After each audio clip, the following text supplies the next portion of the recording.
Hi, everybody. So today for reading, we are going to focus on comparing.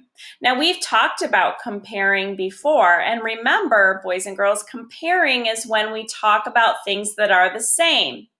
Contrasting is talking about things that are, did you say different? I hope so. Okay.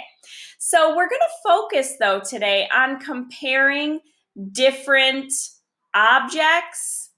And throughout the week, we're going to compare different texts. So I might choose books, I might choose pictures, and we're going to be doing that because when you are reading, and say you are so interested on a topic and you want to learn more about it.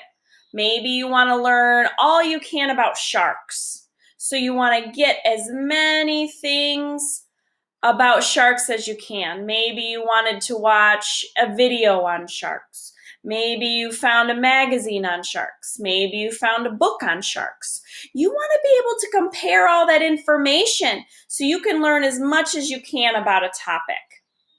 So, readers compare texts when they're reading.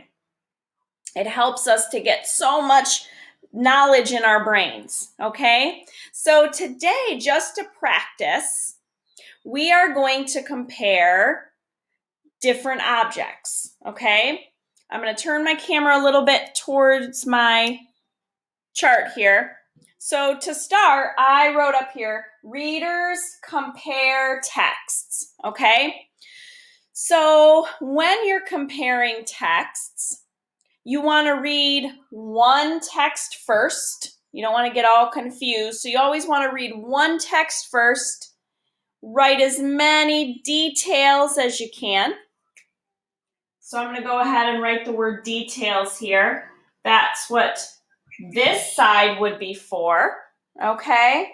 And then, of course, after you're done with one text, you want to write all the details about the other text that maybe you're comparing. Okay, so I can't remember if I told you what this is called, boys and girls, but see this chart that I drew? This is called the T-chart, and it's called the T-chart because it's in the shape of a capital T. So that's easy to remember, and it helps us to compare things and keep all our thoughts organized.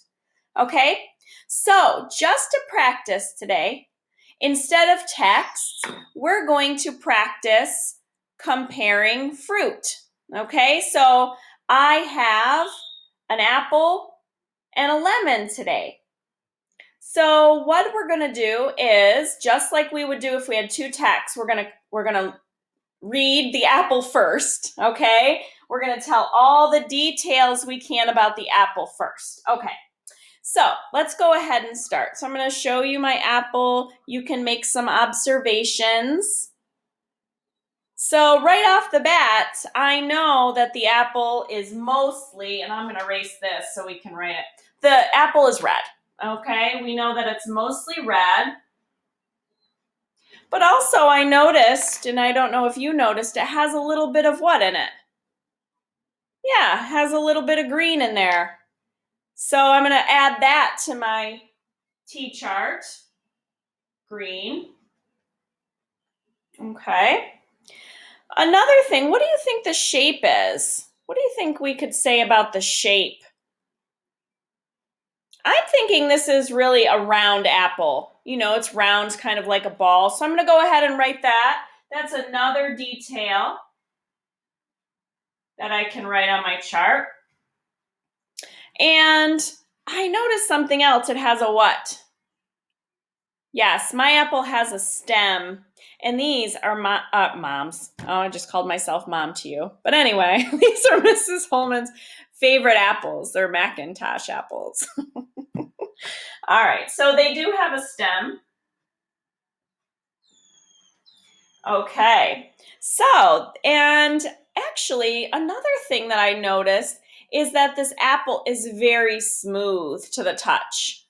So I'm going to go ahead and I know it's kind of hard to see with my glare, so I'm going to write smooth up here so maybe you can see that a little bit better. So the apple's very smooth, okay? So we have on our text A, which is our apple, we read that it's red. Did anyone get Mrs. Holman's joke there? I don't know. Okay. Yeah, we also saw that it was green, it was round, it had a stem, and it was smooth. So now my text B, or my lemon, what do we notice right off the bat, of course, with the lemon, is that it's yellow. Okay, so we know this is yellow. What about the shape of this lemon? You know, it's not really round like the apple was. It's more of a, I think it's more of a oval. Did you say oval?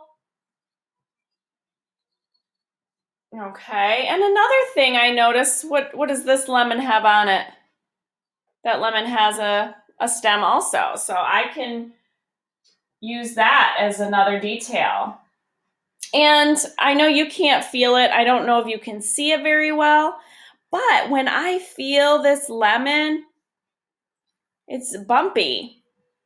So I'm going to add that to my chart too. It's bumpy. Okay. So boys and girls, you might be thinking, why is Mrs. Holman comparing fruit? But this is really going to help us when throughout the week we compare different types of text. We might compare a picture. We might compare books. We might compare videos. Maybe we compare a video and a book. But this will really help us think about what is the same and what are those details in our text. It helps us organize our thoughts. Okay. So, what I would like you to do now is to pick two different objects in your home. Maybe you have a couple pieces of fruit lying around, or maybe you have two toys that you want to compare. Maybe you want to compare a marker to a pen, but it's up to you what you compare. But what I want you to do on a piece of paper is I want you to label it. Okay, and I want you to make your own T chart. Remember, it's just a big capital T. Okay, and then in your first category, I want you to pick one of your objects and I want you to write as many details about that object as you can.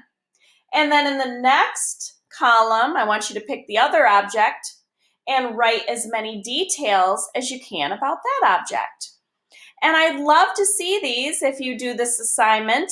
Have your parents take a picture or send me a message. All right, boys and girls. Well, I will see you tomorrow, and we will compare something different tomorrow. Have a good day.